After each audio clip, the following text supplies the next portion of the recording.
গাছ থেকে আম চুরি করে খাওয়া মজাই আলাদা। আমরা গাছ থেকে আম চুরি করে নিয়ে আসলাম। এই যে দেখুন আমার দাদার গাছ থেকে আম লাগাইছি। কটার হলো আমার দাদার গাছ, কটার যত গাছ আছে সব আমার দাদার গাছ লাগাইছে। যেটি আছে একটু চিলাচিলি করতে খালি একটা কথা বেশি যে কটার আমার দাদার গাছ কেউ জানে না। এই যে এক নাম্বার চোর সিলতাছে যে জাইঙ্গা ইজ দা ল। এই যে আরেকজন এই মামা আছে 14 কোয়ার্টারতে চুরি করছেন ভাই।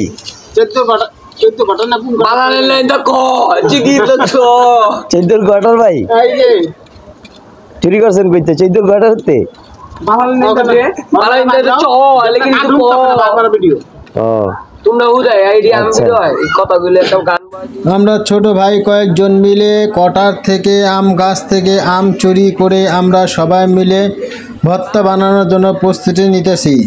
এক একজনে এক একটা কথার অনুসারে সবাই মজা নিয়ে সবাই কাটতেছি। কাটতে কাটতে হঠাৎ সন্ধ্যা হয়ে গেল, কারণ বিকালবেলা আমরা আম গাছ ওঠার পরে আমটা পাড়ার পরে কাটতে কাটতে আমাদের সন্ধ্যা হয়ে গেল। সন্ধ্যার পর আর কি করার, লাইট নাই, কিছু নাই, ওই সূর্যের আলো নেই। যতটুকু সূর্যের আলো আছে ততটুকু আমরা আম কাটতে বসলাম। আমার একটু লও আছে এগুলো তাহলে না কোন মজা হল আমার একটু লও এদিকে না আমি এদিকে না আমার একটু লও বুঝলাম চাবাড়ি দিয়া গোবা।